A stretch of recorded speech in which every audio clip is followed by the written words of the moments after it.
할렐루야. 예, 반갑습니다. 그 뒤쪽에 어둠 가운데 계신 분들 좀 밝은 데로 좀 나오시지 그러세요. 얼굴이 좀 봤으면 좋겠는데 좀 그 2층 밑에 계신 분들 좀 앞으로 좀 오시겠습니까? 밝은 데 있어야지 우리 마음도 밝아지는 것 같아요. 오늘은요 사도행전 8장의 말씀을 가지고 은혜를 나누기 원하는데요, 사도행전 6장과 7장을 보게 되면 스데반이 돌에 맞아 순교하는 장면이 나타나 있습니다. 스데반 집사님이 돌에 맞아 순교하면서까지 죽으면서까지 마지막으로 외쳤던 것이 무엇이었냐면 바로 복음이었습니다. 예수 그리스도가 이 땅 가운데 우리의 구세주이심을 증거하다가 그 스데반 집사님이 순교하는 장면이 있었죠. 그러면 8장부터는 이제 그 순교 이후의 역사들이 기록되어져 있는데요, 어떤 역사들인지 오늘 말씀을 통해서 알기 원합니다. 여러분 전도 하셨고 해본 적도 있으실 것이고 또 계속 하실 것입니다. 그러면 여러분 전도하실 때 어떻게 전도하셨습니까? 뭐 전도하는 방법도 참 많죠. 고구마 전도법 뭐죠? 그 사람이 정말 이제 믿을 때가 됐는지 안 됐는지 젓가락을 들고 계속 찔러봐라 라는 거고요. 진돗개 전도법 들어보셨습니까? 꽉 물고요 나올 때까지 놓지 않는다. 기도로서 놓지 않고 물고선 끌고 나온다라는 것이 또 진돗개 전도법이라고 얘기합니다. 또 그런 전도법도 있지만 CCC에서 사용하는 사형리라는 전도법도 있고요. 그리고 다리 전도법, 백지 전도법, 오색 칼라 전도법, 여러 가지 전도법이 있습니다. 또 그 가운데 전도폭발이라는 것도 있고, 또 마켓 앞에서 전도하면 마켓 전도, 길 다니면서 전도하면 노방 전도, 집집마다 찾아다니면서 전도를 하면 방문 전도, 여러 가지 전도법이 있습니다. 여러분들은 어떻게 전도하십니까? 그런데요, 요새 하는 이야기가 뭐냐면 그렇게 옛날처럼 집집마다 찾아다니면서 전도하는 것 조금 시대가 시대인 만큼 별로 사람들도 좋아하지 않고, 또 미국이라서 프라이버시를 중요시하는데 문을 두드리는 거 별로 좋지 않은 것 같아요 하는 의견도 있더라고요. 저 같은 경우에도 매주 토요일마다 한남체인이나 프레시아 마켓, 예전에 프레시아 마켓 있을 때 토요일마다 한 4년 정도를 갔다가 나갔던 것 같아요. 그래서 매주 교회 전단지도 드리면서 어떤 티슈나 어떤 팜플렛 같은 걸 드리면서 전도했던 기억이 납니다. 근데 그 전도하다 보니까 다른 교회에서들도 많이 나오더라고요. 그래서 한 번에 나가면 한 두세 교회가 같이 전도를 하는 거예요. 그러니까 조금 너무 경쟁적인 거 아니냐 그런 얘기도 있어서 제가 전도 나가는 것을 좀 멈추고 교회 안에서만, 그리고 성도들을 대상으로 제가 그 전도 사역들을 하게 된 것을 하게 되었습니다. 그렇습니다. 시대가 바뀌니까 전도의 방법도 다양해져야 되고 조금 더 사람들에게 편하게끔 좀 호감이 가는 전도법이 필요한 것 같습니다. 근데요, 제가 LA 갔을 때 한남체인을 잠깐 지나가다가 마켓을 잠깐 들어가게 됐어요. 근데 그 가운데 제가 사진을 찾았는데 사진이 없더라고요. 그 마켓 앞에 몰명교 선교사들이, 지금 이건 낮 사진인데 밤에 낮에부터 저녁까지 전단지를 뿌리면서 영어를 가르쳐줍니다 라고 전단지를 나눠주고 있는 거예요.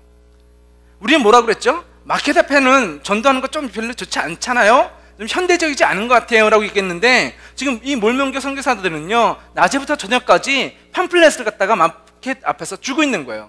또요, 제가 오늘 집에 들어갔더니 저희 집 문에 이 종이가 하나 껴져 있는 거예요. 무슨 종이죠? 여호와의 증인의 파수대라는 그 전도지가 저희 집에 껴져 있는 거예요. 그래서 이걸 보면서 너무 화가 나더라고요. 우리 교회는 집집마다 찾아다니는 거 별로 안 좋다라고 얘기하고, 마켓 앞에서 전도하는 거 별로 현대적이지 않은 것 같다, 좀 세련되지 않은 것 같다, 그런 얘기를 하는데, 이단들은요 마켓을 전도하더라니까요. 집집마다 두드려가면서 전도하는데 왜 우리는 안 된다고 얘기하는 거죠? 또 우리 명한 형제가 오늘 저한테 카톡으로 이 사진을 보내줬는데, 학교에 갔더니 이런 모습이 있더래요. 뭐 하는 것 같으세요? 무슬림들이 하루에 3번 기도하는 시간에 모여서 학교에서 기도하는 장면이에요. 절하면서 학교마다 신천지, 다락방, 통일교, 몰명교, 그들은요 캠퍼스 사역을 한다면서 무슬림까지 학교로 막 들어가는 거예요. 엘카미노도 그렇고 USC도 그렇고 UCLA도 그렇고 웬만한 학교에는 다 들어가 있다라고 하는데, 교회는요 주저주저 하고 있는 거예요. 학교에도 CCC가 있고 IBF라는 선교단체도 있고 그 지역의 교회들이 오는데 꼭 뭐 교회들까지 가서 경쟁적으로 그렇게 캠퍼스 사역을 해야 되냐라고 얘기하는 거죠. 저는 이런 얘기 들으면서 너무 화가 나더라고요. 가짜를 믿으면서도 이렇게 열심히 전도하는데 진짜를 믿는 우리들은 좀 더 세련되게 그런 얘기만 하고 있는 거예요. 왜 그런 거죠? 그래서 우리 명한 형제랑 UCLA도 저희 토렌스 좋은교회 청년부 캠퍼스 사역을 하려고 지금 기도 중에 있습니다. 여러분들도 같이 기도해 주시고, 다음 주에부터 우리 엘카미노에서도 이제 계약을 하니까 학교에도 계속 나가서 전도하는 일들을 하려고 합니다. 우리 삶 속에 하나님 앞에 어떻게 우리에게 주신 그 복음을 전할 것인가, 정말 우리가 고민하고 그 방법들을 최선을 다해서 나가야 될 텐데 우리의 삶 속에 왜 이렇게 게으른 모습이 있는지를 우리가 한번 다시 돌아봐야 되는 것이죠. 지금까지 전도할 때 어떻게 해야 된다고 얘기했죠? 좀 더 현대적인 방법으로 사람들한테 적절하게 전도를 해야 된다라고 했는데, 성경은 어떻게 복음을 전하라고 하는지 한번 보죠. 고린도전서 1장 22절 말씀을 보게 되면 하나님께서 하나님의 지혜를 우리로 하여금 알게 하실 때에 어떤 방법을 쓰신다? 하나님께서는 전도에 미련한 것으로 믿는 자들을 구원하시기를 기뻐하셨다라고 얘기해요. 전도라는 방법, 그 미련한 방법을 사신다는 거예요. 그런데 우리는 전도할 때 어떻게 해야 된다고요? 조금 더 세련되게, 사람들이 그렇게 무시하지 않게, 좀 칭찬받을 만하게, 나이스하게, 똑똑하게 하자는 거예요. 전도를 훈련을 받고 무시당하지 않게, 똑똑하게, 창피당하지 않게, 자랑스럽게 할 수 있는 방법을 연구하자라고 얘기하는 거예요. 그러면 성경의 방법과 하나님의 전도의 방법과 우리가 생각하는 전도의 방법이 다르다는 거죠. 하나님께서는 미련한 방법을 통해서 구원하신다는데 우리는 똑똑한 방법을 찾겠다라고 한다면 이게 만날 수가 없잖아요. 전도는 방법이 아니라 순종인 것을 믿으시기 바랍니다. 스데반 집사는 그 복음을 전하기 위하여 어떻게 복음을 전했죠? 돌에 맞아가면서 순교하기까지 하나님의 말씀에 순종하여 나갔어요. 스데반 집사가 어떤 방법을 가지고 전도했을까요? 사형리를 갖고 들고 전했을까요? 전도포파를 외워서 전했을까요? 아니요. 그는 내가 만난 예수님을 전하지 않고는 견딜 수 없는 심장을 가졌기에 그는 돌에 맞아가면서도 하나님 나라의 복음을 전했던 것이죠.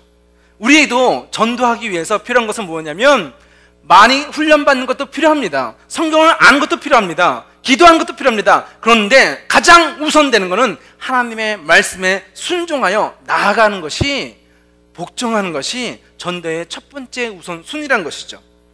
그래서 이제는 우리가 창피를 안 당하려고 주저주저 하는 것이 아니라 전도에 미련한 것으로 나아가는 자가 되기를 예수님의 이름으로 축원합니다.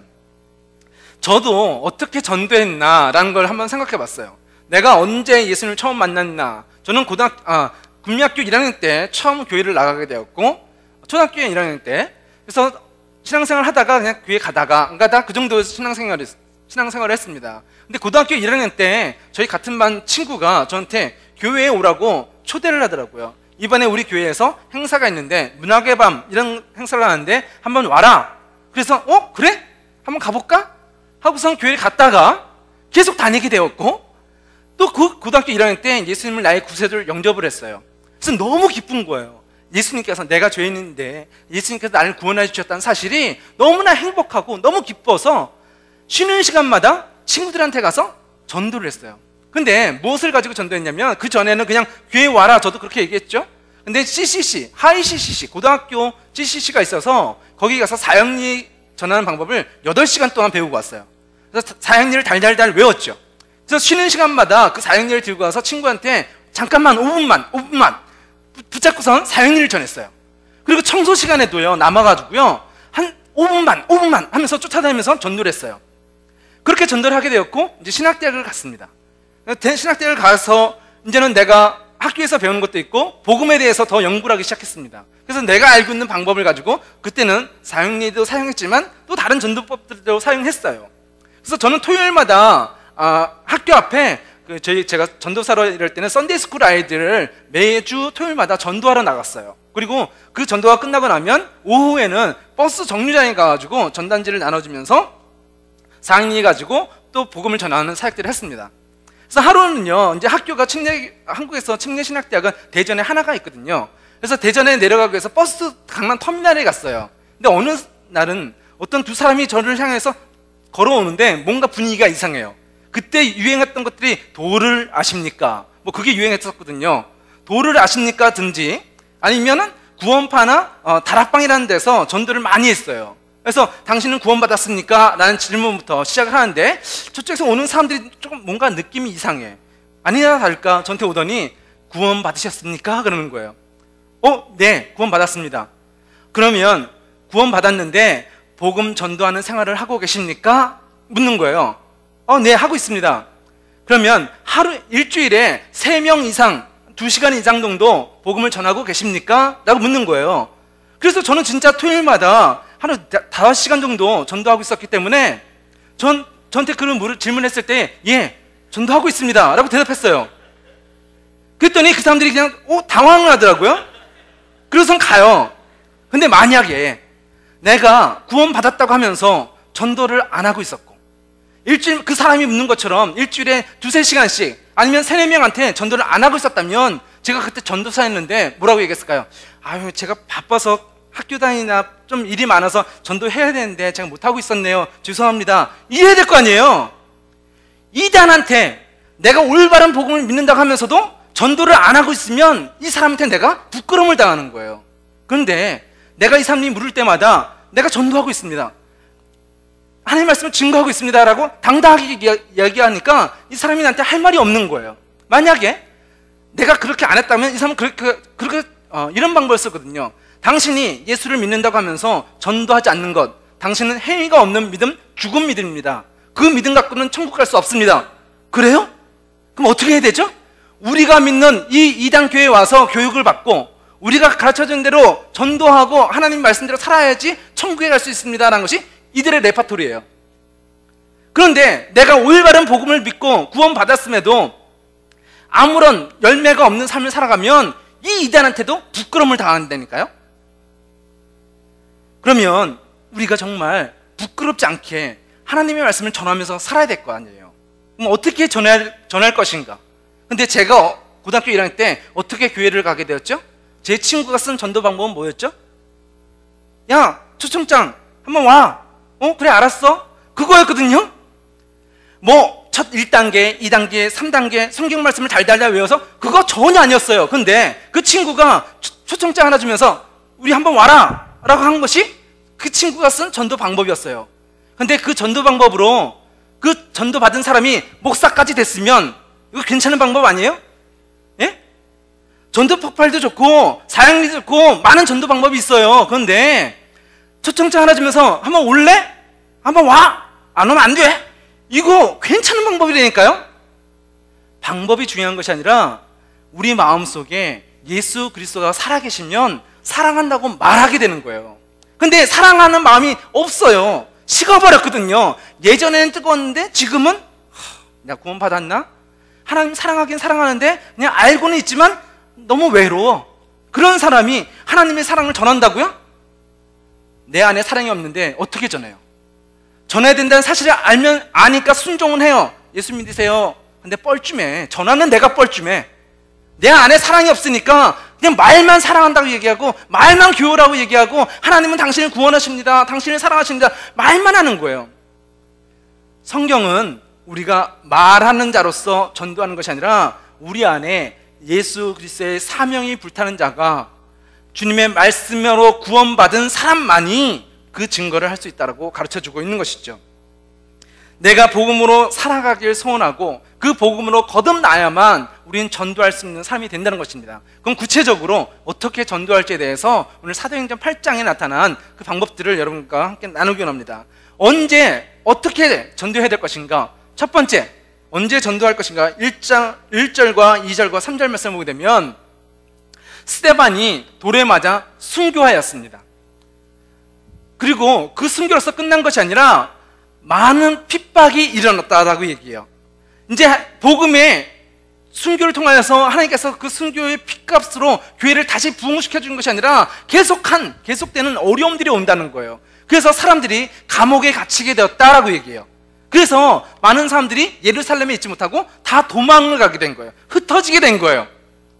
그런데 복음은요, 그때 더 부흥이 일어나더라는 거예요. 우리 환경이 좀 전할 만한 상황이 되면, 좀 전할 수 있는 조건이 되면 그때 우리는 복음을 전하려고 하는데, 아니요, 핍박과 어려움 속에서 복음의 능력은 상관없다라는 거예요. 내가 언제 복음을 전해야 되는가? 지금이요. 상황되고 조건되면 하는 것이 아니라 때를 얻든지 못 얻든지 그 말씀을 증거할 때에 그 안에 부흥의 역사가 나타난다는 것입니다. 그러면 어디에서 전할 것인가도 중요하잖아요. 내가 지금 전해야 되는데, 두 번째는 어디에서 전도할 것인가. 4절 말씀을 보게 되면 그 흩어진 사람들이 두루 다니며 복음을 전할세라고 얘기하고 있어요. 가는 곳곳마다 예수를 전했다라고 얘기하는 거예요. 저 사람한테 복음을 받을 만한 저 장소에서만 복음을 전한 것이 아니라 내가 그리스도인인 여러분이 가는 곳마다 복음을 전해야 된다라고 성경을 갖춰주고 있는 것이죠. 박해로 인하여서 스데반이 죽는 일이 있었습니다. 그리고 지금 사람들이 감옥에 가는 더 어려움이 있어요. 이 어려운 문제가 지금 계속되고 있어요. 근데 변한 것이 한 가지 있는데, 이때 숨어있던 성도들이 각지로 돌아다니면서 복음을 증거하는 사람으로 바뀌어졌다는 거예요. 문제는 지금도, 어제도 있었고 오늘도 있어요. 근데 바꿔진 한 가지 사실, 내가 바뀌어졌어요. 여러분의 환경과 조건은 바뀌어지지 않아요. 그런데 여러분이 바뀌어지면 우리는 복음의 증인이 될 수가 있는 것이죠. 하나님께서는 이 세상의 환경을 바꾸신 것이 아니라 믿는 저와 여러분을 바꾸신 줄 믿습니다. 예전에 내가 멈춰있고 숨어있던 자가 아니라 이제는 하나님의 복음으로 일어나 담대히 외치는 자가 될 때에 똑같은 문제 가운데서도 이제는 부흥의 역사가 일어난다는 것입니다. 우리가 믿음으로 어디에서 전도할 것인가? 내가 있는 그곳에서 예수 그리스도의 이름을 증거하는 사람이 되어야 될 줄 믿습니다. 그러면 어디까지, 어떤 사람까지 내가 어느 사람에게 복음을 전해야 될 것인가? 그것에 대해서 알기 원합니다. 5절 말씀 보게 되면 빌립이 사마리아 성에 내려가 그리스도를 백성에게 전파하니라고 얘기해요. 여기서 빌립은 스데반 집사와 함께 7명의 안수 집사입니다. 그리고 스데반 집사가 순교하고 그 다음으로 이제 빌립이라는 사람이, 그 빌립 집사님이 이제는 복음을 들고 전도하러 나갔다라고 얘기한 것이죠. 근데 어디로 갔다라고 성경이 가르쳐 주죠? 사마리아 성. 사마리아는 이스라엘 민족, 유대인들에게 있어서 가장 죄악의 도시로 상징되는 자리입니다. 그래서 유대인들은요, 사마리아 땅으로 들어가면 안 돼요. 그들은 우상을 숭배하였고 이방 민족에게 절한 자들이기 때문에, 배신한 자들이기 때문에 그들이 살고 있는 땅을 가서는 안 된다는 거예요. 그리고 그곳에 있는 사람들과 말도 해서는 안 되고 만나서도 안 된다는 것이 사마리아의 지역이에요. 근데 빌립이 어디로 들어갔다? 사마리아. 가서는 안 되는 땅, 만나서는 안 되는 그곳에 가서 복음을 전했다라고 얘기한 거예요. 우리는 복음을 전하려고 생각해보면 많은 이유들이 있습니다. 저 사람은 좀 성격이 화를 내. 내가 말하면 안 될 거야. 그 사람은 고집이 강해서 교회 얘기 꺼내기만 해도 막 화를 내거든? 듣지 않거든? 그러니까 내가 그 사람은 안 되고, 또 이 사람은 절에 다니니까 안 되고, 이 사람은 다른 종교니까 안 되고, 우리는 많이 따져요. 안 돼, 안 돼, 안 돼 조건들 따져요. 근데 성경은요, 빌립은요, 사마리아 땅으로 들어갔다는 거예요. 여러분, 누구에게 복음을 전해야 됩니까? 내가 전했을 때 거절할 것 같은 그 사람이 가장 복음이 필요한 사람이에요. 그렇게 우리는 예수 그리스도의 이름을 내가 생각하는 그 장소, 내가 전하려고 하는 그 사람이 아니라 하나님의 말씀에 따라 내 때를 얻든지 못 얻든지, 그 사람이 어떠한 사람이든지 간에 그 사람은 예수가 필요한 삶인 것을 믿기에 그 사람에게 전해야 되는 거예요. 그리고 그 사람의 정말 강팍하고 문제가 있는 그 사람일지라도 복음의 능력은 그 사람을 변화시키고도 남는 능력이기에 그 하나님을 신뢰하기에 우리는 담대하게 복음을 선포할 수가 있는 것입니다. 빌립 집사가 그 사마리아 땅 가운데 복음을 전했을 때 어떠한 일이 일어나는지 보십시오. 6절과 7절 말씀 보게 되면 무리가 빌립의 말을 듣고 행하는 표적도 보고 한 마음으로 그가 하는 말을 따르더라.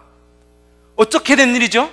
전혀 말씀을 들을지 않을 것 같은 사람들, 전혀 말을 전할 수 없는 사람들, 말해서도 안 되는 사람들인데 그들이 복음을 듣더니 그 마음이 움직여서 복음 앞에 나온다는 거예요. 7절 말씀 보십시오. 그들에게 복음이 들어가니까 더러운 귀신들이 크게 소리지며 나가고 또 많은 중풍병자와 못 걷는 사람들이 나으니 그 성에 큰 기쁨이 있었다라고 얘기하고 있는 거예요. 어떤 일이 있었다고요? 그 성에 큰 기쁨이 있었다라고 얘기해요.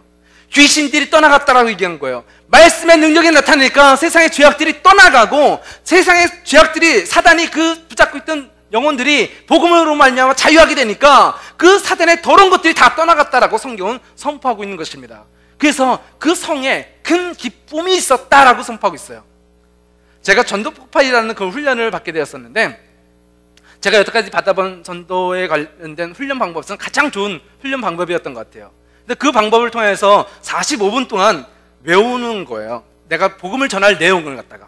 그래서 외운 것을 갖다가 실습을 하러 나갑니다. 그리고 사람들에게 그 내용을 갖다가 그대로 전해요. 그래서 제가 써서 시험도 봤는데 정말 토시 하나 안 틀리고 제가 그걸 달달달 외워서 전도를 했어요. 근데 그 전도하면서 이런 생각이 들더라고요. 아, 살맛 난다. 그 표현은 이럴 때 쓰는 거구나. 그 생각이 들더라고요. 아, 참 좋다 정도가 아니라 살맛 난다. 아, 너무 행복하다. 그런데 내가 복음을 전하여서 이 사람이 변화되는 모습, 예수 그리스도를 구세주로 영접하는 그 모습을 보니까 내가 너무 기쁜 거예요. 야, 세상에 기쁜 일이 많고 많겠지만 이것만큼 좋은 일이 있을까? 살맛 난다는 이 표현은 이럴 때 쓰는 거구나라는 생각이 깨달아지더라고요. 그 성에 큰 기쁨이 있었다. 죽을 수밖에 없는 그 영혼들이 예수 그리스도의 복음을 알면 구원받았다라고 성경이 가르쳐주고 있는 것입니다. 그런데 어떤 사람에게도 복음이 전해졌는지 보면 9절 말씀 보게 되면 그 마을에 마술을 행하던 시몬이라는 사람에게도 복음이 들려졌다라고 얘기해요. 그러니까 지금 말하면 무당 같은 사람이겠죠. 무당 같은 시몬도 빌립이 전하는 복음을 듣고 우와, 저게 뭐지? 나도 저분 믿고 싶다 하면서 나오게 됐다는 거예요. 빌립에게도 임한 복음의 능력이 오늘 말씀을 통해서 드러나고 있는 것이죠. 그런데 복음을 한 번 전했다고 해서 모든 사람들이 복음으로 변화될까요? 전도는요, 한 번 말하고 돌아오는 것이 전도가 아니라 끝까지 그 영혼을 붙잡고 나가는 것이 필요해요. 이 말씀을 보면 14절 말씀을 보십시오. 예루살렘에 있는 사도들이 사마리아도 하나님의 말씀을 받았다함을 듣고 베드로와 요한을 보내매라고 얘기해요. 빌리 집사님을 통하여서 이 사마리아에 복음의 부흥이 일어났잖아요. 그 사실을 들은 사도 베드로와 요한 목사님이 이제는 그곳에 사마리아에 내려와서 하나님의 말씀을 가르쳤다라고 얘기해요. 이게 무슨 얘기냐면 한 번 듣는 것으로 예수님을 영접하였지만 우리의 삶이 바뀌는 게 아니거든요. 예전에 죄악된 삶이 있고 또한 복음을 통해서 내가 회개했지만 내가 완전하게 다 변한 것이 아니에요. 여전히 우리는 죄악의 모습으로 살아가고 있거든요. 그래서 교회를 통하여서 말씀을 통하여서 우리가 훈련되어지고 신앙이 영적으로 어린아이의 모습에서 좀 어른의 신앙으로 성장하는 것이 필요하기 때문에 베드로와 요한이 말씀을 가르치러 내려왔다라고 얘기하고 있는 것이죠. 그들이 이제는 성령으로 말할 때에 시몬과의 관계가 어떠한 모습인지를 한번 보십시다. 18절 말씀을 보게 되면 시몬이 사도들의 안수로 성령 받는 것을 보고 돈을 들여 이르되 권능을 내게도 주어 누구든지 내가 안수하는 사람은 성령을 받게 하여 주소서 하니라고 얘기하고 있어요. 지금 베드로와 요한이 사마리아로 왔다고 얘기했잖아요. 그래서 그들이 하나님의 말씀을 가르치고 병든 자한테 기도를 하고 그들을 위하여 말씀을 가르치니까 기도할 때마다 성령의 역사가 나타나는 거예요. 기적이 일어나는 거예요. 그것을 보고 있던 시몬, 우와, 저거 뭐냐? 응? 나도 저것 좀 하고 싶다. 그래서 돈을 갖고 옵니다. 그래서 사도 베드로한테, 베드로 사도님, 이 돈을 드릴 테니까 저도 기도하면 성령의 역사가 일어나게 해주세요 라고 얘기하는 거예요. 지금 이 사람은 전직 마술사예요. 무당이에요. 그러니까 예수 믿는 것을 뭐라고 생각해요? 마술. 내가 작은 귀신을 섬겼다면 그 예수라는 큰 귀신을 갖다가 섬기는 것처럼 생각하고 있는 거예요. 이건 기독교라고 얘기하지만 예수님을 나의 구세주로 영접했지만 이 시몬이라는 사람이 믿고 있는 것은 예수님이 아니라 무당 기독교를 믿고 있는 거예요. 그죠? 그래서 베드로와 요한을 통하여 이 사람이 변화되어야 되는 거예요. 말씀으로 온전히 깨달아야 된다는 것이죠. 그런데 그 영혼이 이제는 말씀을 듣지 못하면 어떻게 될까요?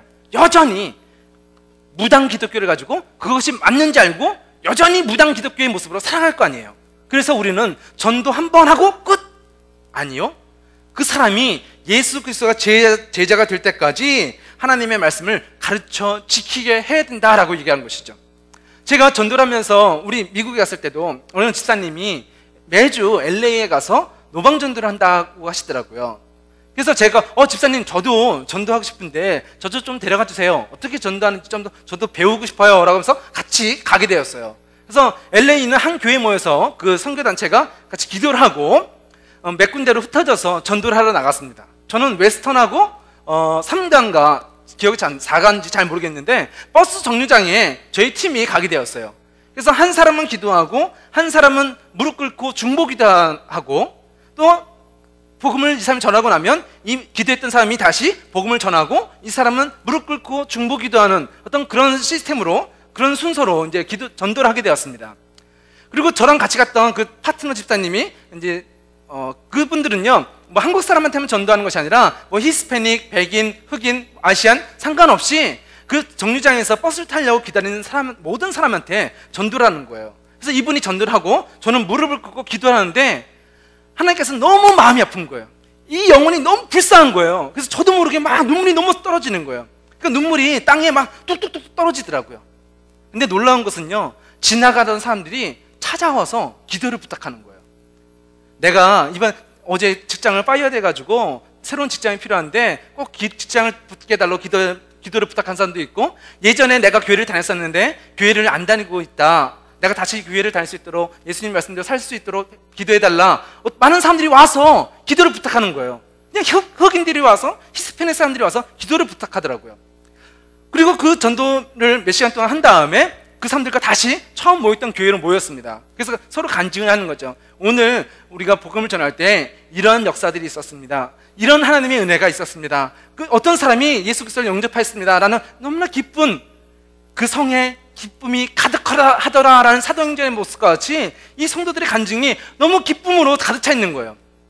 그런데 그분들은요 매주 전도를 나오지만 이번 주에 만난 사람 다음 주에 또 안 만나요. 그분들이 하는 얘기가 뭐냐면, 우리가 하는 일은 씨를 뿌릴 뿐이고 하나님께서 그들이 자라게 하고 또한 열매 맺게 하신다. 그것은 하나님의 일이다. 우리가 할 일은 하나님의 말씀에 순종하여 씨를 뿌리는 거다 라고 얘기하는 거예요. 맞죠? 우리는 씨앗을 뿌려요. 복음을 뿌려요. 그럼 복음이 자라고 열매가 맺는 것은 하나님이 하십니다. 그런데 성경은 또 이것을 갖춘데, 마태복음 28장 20절 말씀에 내가 너에게 분부한 모든 것을 가르쳐 지키게 하라 라고 얘기하고 있어요. 말씀 전했으니까 됐다, 그들은 내가 알아서 할게, 너는 또 딴 데 가서 뿌려라, 그것도 맞는 말이지만 성경은 지상 가장 큰 명령으로서 뭐라고 얘기해요? 그들이 복음을 듣고 하나님의 말씀을 지킬 때까지 가르쳐 지키게 하라 라고 얘기한 거예요. 교회가 하는 일이 뭐냐면 하나님의 말씀을 증거하고, 영적으로 지금 어른의 모습이지만 그들은 예수님을 처음 영접했을 때 어린 아이와 같거든요. 그 어린 아이들에게 하나님의 말씀을 가르쳐서 영적으로 큰 어른이 될 때까지 가르쳐 지키게 하라 라고 얘기하는 거예요. 무당 기독교인들이 왔다고 해서 당신도 기독교인? 나도 기독교인, 다 평등한데? 그래요, 우리는 다 평등합니다, 그게 아니라는 거예요. 이 무당 기독교가 계속해서 무당 기독교로 살아서는 안 되잖아요. 무당에게 잘못된 것을 빼야 되잖아요. 하나님의 말씀을 가르치고 지킬 때까지 훈련을 하라고 교회에게 사명을 주신 것이죠. 그래서 이 선교단체가 정말 귀한 사역을 합니다. 복음을 전해야죠. 흑인이든 아시안이든 동양인이든 상관없이 복음을 전해야죠. 잘했습니다. 근데 애를 낳고 너 알아서 커 버려두고 또 여기 가서 애를 낳고 혼자 자라게 놔두고 또 나는 딴 데 간다? 이건 안 되는 거예요. 영적으로 어린아이가 생겼으면 그 아이가 잘 자랄 때까지 부모로서 돌봐주고 먹여주고 입혀주는 것들이 우리가 해야 될 사명이라고 성경은 가르쳐주고 있는 것이죠. 그래서 이제는 우리가 하나님의 말씀을 내가 전도한 것으로, 말씀을 선포한 것으로 끝난 것이 아니라 그들이 교회 안에서 잘 자라날 수 있도록 여러분이 롤 모델로서 말씀을 가르쳐주고 어떻게 하나님을 섬기는 것인지, 무당처럼 섬기는 것이 아니라 어떻게 하나님의 거룩하심에 합당하게 하나님을 예배하고 하나님의 말씀이 앞에 지켜가는 것인지 순종하는 것인지를 가르쳐 주어야 된다라고 얘기하고 있는 것입니다.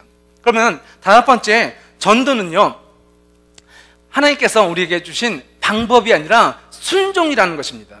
내가 어떤 방법을 가지고 전도하는 것에 중심이 두는 것이 아니라 하나님의 말씀에 순종하는 것에 관심을 두어야 된다는 것이죠.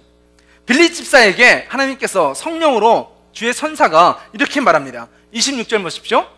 주의 사자가 빌립에게 말하여 이르되 일어나서 남쪽으로 향하여 예루살렘에서 가사로 내려가는 길까지 가라. 그 길은 어디다? 광야다라고 얘기하고 있어요. 지금 빌립 집사님이 사마리아에서 복음을 전하니까 막 부흥이 일어났잖아요. 많은 사람들이 빌립에게 복음을 듣고 있어요. 그럼 빌립이 계속 여기서 많은 사람들에게 복음을 전하는 것이 좋을 텐데 어디로 가라? 광야, 사막, 아무것도 없는 데 가라는 거예요.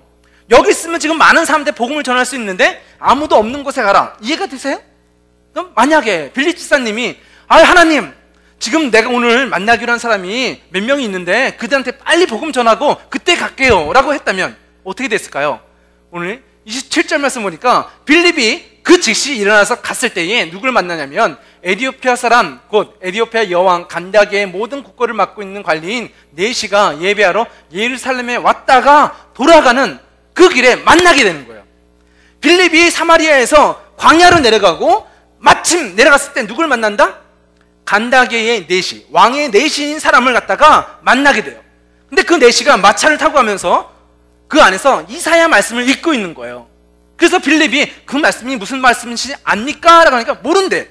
그래서 그 말씀이 바로 예수 그리스도의 복음인 것을 설명해 주는 거예요. 근데 만약에 빌립이 그때의 순종해서 내려간 것이 아니라 제가 지금 너무 바쁘니까 여기서 전도하고 나중에 2시간 있다가 아니 내일 갈게요 라고 했다면 그건 순종일까요? 내려가라고 했으니까 내려간 것은 맞죠. 근데 쓸모없는 순종이에요. 왜? 내일 가면 이 간다게의 내시는 없어요. 지금 가야지 순종이고 지금 가야지 그 사람을 만날 수가 있는 거예요. 하나님께서는 이 간다게의 내시에게 복음을 전함으로 말미암아 에디오피아의 한 나라에 복음이 전달되게 하시려는 하나님의 계획이 있으셨던 것이죠. 하나님께서 여러분에게 전도하라 명령하실 때 언제 해야 될까요? 저 시험이 있으니까, 제가 지금 학교에 공부하고 있으니까, 아니 저는 직장 다니고 있으니까 나중에 하겠습니다. 아니요, 그건 순종이 아니라 불순종이에요. 하나님께서는 오늘 이 시간 여러분에게 부담을 주시는 그 사람에게 복음을 전하라고 얘기하고 계신 거예요. 우리는 성령의 음성에 순종하는 자가 되어야 되는 것입니다. 그것이 전도에 하는 사람의 태도라는 것이죠. 이제 우리가 하나님의 말씀을 어떻게 전해야 될 것인가에 대해서 관심을 가질 때 저는 한 가지 마음에 항상 전도하면 떠오르는 간증이 있어요. 그건 뭐냐면 김길복 집사님이라는 전도사님이라는 분의 간증인데요. 그분은요 이렇게 그 자신의 책에 써놨더라고요. 자기가 이웃에 한 신혼부부가 이사를 왔대요. 그래서 새로운 사람이 이사를 왔으니까 이 사람들을 전도해야 되겠다라고 생각을 하고 이사 오는 날부터 짐도 날라주고 좀 인사하면서 좀 얼굴을 알게 익혔어요. 그리고 힘드시죠? 그러면서 김치 부침개도 부쳐다가 또 주고, 김치도 담으면 이 사람들한테 좀 이렇게 친해져야 되니까 김치도 갖다 줬다는 거예요. 근데 일주일 뒤에 이 신혼부부의 남편이 자살을 했다는 거예요. 근데 더 충격적인 건 뭐냐면 이 남편이 자살하기 전에 자기 부인한테 나도 저 김길복 전도사님이 다니는 교회에 한번 가봤으면 좋겠는데 저 사람은 어떻게 저렇게 행복할까? 언제나 그렇게 행복하게 웃고 다니는데 나도 그 교회 한번 가봤으면 좋겠는데 라고 얘기를 했다는 거예요. 나는 근데 어떤 생각하고 있었죠? 전도하려면 좀 더 도와주고 인상도 좋게 해서 얼굴도 좀 친해지고 좀 부침개도 갖다 주고 김치도 갖다 주면서 좀 관계가 좋아지면 그때 전도하려고 했는데 그 사람이 자살하고 죽었다는 거예요. 우리는 방법을 신경을 써요. 이렇게 1단계, 2단계, 3단계 전도할 때는 이렇게 이것을 외워서, 아니요, 성경은 그 즉시 하나님의 말씀을 순종하라고 얘기하고 있는 거예요. 그래서 그 김길복 전도사님이 내가 그때 복음을 전했다면 그 사람이 죽지 않을 수도 있었는데, 내가 그 사람에게 전하지 않고 내가 방법만 붙잡고 있다가 내가 한 영혼을 잃어버렸구나라고 그 책에 써놨더라고요. 그래서 저는요, 전도하면 그 생각이 나요. 내가 무엇을 하고 있는가? 내가 지금 전해야 될 사람이 있지 않는가? 근데 나는 지금 뭘 하고 있는 거지? 혹시 내가 게으른 그 시간 동안, 나는 이 좋은 방법을 찾고 있는 그 동안 하나님의 말씀에 내가 불순종하고 있지 않은가에 대해서 다시 한번 돌아보게 된 것이죠. 전도는 나중이 아니라 지금입니다. 전도는 어떤 방법으로 하냐가 중요한 것이 아니라 하나님의 말씀에 순종하여 지금 해야 되는 그리스도인의 삶의 태도인 것이죠. 형편이 되고 조건이 되고 상황이 될 때 그때 하는 것이 아니라 우리는 복종하여 주의 말씀을 증거하는 하나님의 사람들이 되시기를 예수님의 이름으로 축원드립니다. 여섯 번째, 전도는요, 그 모든 영광을 하나님께 올려드려야 되는 것입니다. 39절 말씀을 보십시오. 우리 한번 같이 읽어볼까요? 시작. 둘이 물에서 올라올새 주의 영이 빌립을 이끌어 간지라 내시는 기쁘게 길을 가므로 그를 다시 보지 못하니라 라고 얘기하고 있어요. 빌립이 예수 그리스도의 복음을 이 간다게 내시에게 전했을 때에 이 내시가 내가 그럼 지금 세례를 받겠습니다, 침례를 받겠습니다 라고 얘기를 한 거예요.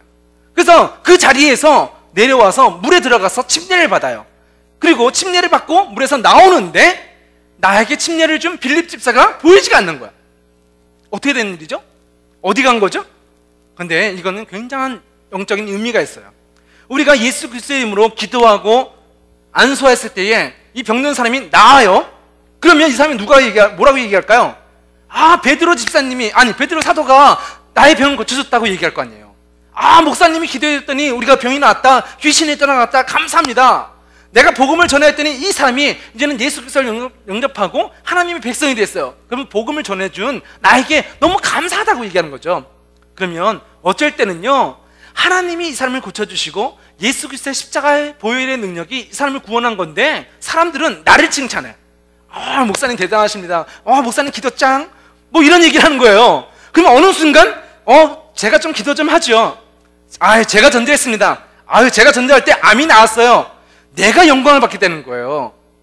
그래서 전도자가 하나님의 사람을 하는 사람들이 가장 조심해야 될 것은, 이것은 내가 한 것이 아니라 하나님이 하셨습니다라고 증거해야 되는 거예요. 하나님이 영광 받으셔야 되는데 그 자리에 내가 가서는 절대 안 된다는 것이죠. 지금 에디오피아 내시에게 복음을 증거하였고 그에게 침례를 주었던 빌립이 사라졌다라고 얘기해요.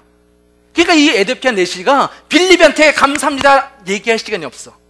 뭐라고 얘기할까? 하나님 감사합니다. 날 구원하신 하나님께 영광을 돌리게 되는 것이고, 빌립도 내가 한 것이 아니라 하나님이 하셨습니다라고 영광을 돌리게 되는 거죠. 저와 여러분의 삶 가운데에 하나님께 영광을 돌리는 삶, 그것이 전도의 삶이에요. 그것을 가르쳐주는 대표적인 자리가 어디냐면 예배예요. 예배는 너희의 몸을 거룩한 산 제사로 드리라 라고 얘기하잖아요. 우리가 하나님께 영광 돌리는 것이 뭐라고요? 예배예요. 예배 안에서 하나님의 사랑을 받아 우리가 은혜로 변화되어지고 우리가 하나님의 사랑으로 성령 충만한 자가 되는 자리가 예배의 자리예요. 하나님께 우리 삶을 내어드리고 하나님의 은혜를 받는 자리, 그것이 예배잖아요. 하나님의 사랑을 내가 깨달았으니까 내가 가서 얘기할 때 진실로 얘기하게 되는 거죠. 내 안에 하나님의 사랑이 있으니까 내가 하나님의 사랑을 전해줄 수가 있는 거예요. 하나님의 사랑이 없는데 하나님은 당신을 사랑하신다, 뭐죠? 거짓말이에요. 속이는 거예요. 말은 맞는데 진짜가 아니란 거죠. 알맹이가 빠진 복음이에요. 근데 예배 안에서 우리의 삶을 함께 드리고 하나님의 은혜를 경험한 사람만, 하나님의 은혜로 성령 충만한 사람만 그 사람에게 가서 주의 복음을 온전하게 전할 수가 있고 그 자리에 복음의 능력, 기적이 나타난다라고 성경이 갖춰주고 있는 것입니다. 우리는 우리의 모든 삶은 하나님께 영광을 돌려야 되는 것입니다. 요한복음 3장 30절에 침례 요한이 예수님을 바라보면서 이렇게 얘기합니다. 그는 흥하여야 하겠고 나는 쇠하여야 하리라. 우리는 작아지고 하나님만 커져야 된다. 하나님께 온전한 영광을 돌려야 된다라고 선포하고 있는 것이죠. 우리는 그래서 칭찬받는 자리에서 떠나야 되는 거예요. 조심해야 되는 거예요. 남들이 날 칭찬할 때에 내가 넘어질까, 교만하지 않을까 조심해야 되는 거예요. 그래서 모든 영광을 하나님께, 하나님이 하셨습니다. 하나님 감사합니다. 나를 써주셔서 감사합니다 라고 고백할 수 있는 저와 여러분이 되시기를 예수님의 이름으로 축원드립니다. 그리고 마지막으로 전도는 어떻게 해야 되는가? 전도는 계속해야 된다라고 얘기해요. 오늘 8장 40절 말씀 보십시오. 이 말씀도 같이 한번 같이 읽어봅시다. 시작. 빌립은 아소도에 나타나 여러 성을 지나다니며 복음을 전하고 가이사랴에 이르니라 라고 얘기해요. 그가 어디로 나타났다고요? 아소도에 나타났다라고 얘기해요. 빌립이 예루살렘에 있다가 사마리아로 갔습니다. 사마리아에서 성령의 지시를 받고 어디를 갔죠? 광야로 갔습니다. 광야에서 복음을 전했어요. 그리고 또 어디를 갔죠? 아소도에 나갔다라고 얘기하는 거예요. 예전에 전했던 것으로 끝나는 것이 아니에요. 사마리아에서 전한 것으로 끝나는 것이 아니에요. 광야에서 전했으면 됐지, 그걸로 끝나는 게 아니에요. 아소도에 가서도 전도를 했다는 거예요. 가는 곳마다 예수 그리스도의 복음을 증거했다라고 선포하고 있는 것이죠. 여러분의 신앙 가운데에 언제 전도했죠? 예수를 처음 만났을 때. 예수를 처음 만났을 때 많은 사람들에게 전도했을 거예요. 근데 지금은요? 전도하세요? 아니요. 저 예전에 정말 뜨겁게 열심히 했는데, 예전에 봉사도 열심히 했었고, 기도도 열심히 했었고, 예전에는 성경도 열심히 읽었고, 예전에는 새벽 기도도 했었고, 예전에는 단기 성교도 갔었고, 뭐요? 옛날 사마리아에서는 뜨거웠다는 거예요. 근데 지금은 안 해. 예전에는 나도 다 해봤다라고 얘기하는 거예요. 근데 해봤는데 별거 없어. 이게 뭐 하는 짓이에요? 하나님의 나라는요, 과거형이 아니에요. 하나님의 나라는 현재예요. 그리고 하나님의 나라는 더 큰 하나님의 나라가 올 것을 소망하고 기대하며 나가는 거예요. 그래서 빌립 집사는 사마리아에서도 복음을 전했고, 광야에서도 복음을 전했고, 아소도에 이르러서도 계속해서 하나님 나라의 복음을 증거하고 있는 것입니다. 한번 대박난 인생으로 멈추는 인생이 아니라 여러분의 삶의 자리마다 대박난 인생이 되시기를 예수님의 이름으로 축원합니다. 어제 복음을 전하는 사람은 오늘도 전해야 되고 내일도 전해야 되는 것이죠. 어제 역사하신 하나님이 오늘은 역사 안 하신다? 그런 일은 없어요. 어제 역사하셨던 하나님이 내일은 역사하지 않으신다? 아니요, 그런 일은 없어요. 어제 우리를 만나주신 하나님이 오늘도 우리를 사용하여 주시고 내일도 우리를 통하여 하나님의 일들을 이루어가실 것을 믿습니다. 저와 여러분의 신앙의 고백, 전도는 교리나 훈련이나 방법이 아니라 그리스도인의 삶의 태도인 것입니다. 하나님께서는 우리에게 그 전도를 명령하셨습니다. 그 명령을 들었을 때에 주저주저하고 환경을 바라보는 것이 아니라 즉시 순종할 때에 하나님의 기적이 여러분의 삶 가운데 나타나기를 예수님의 이름으로 축원드립니다. 기도하시겠습니다.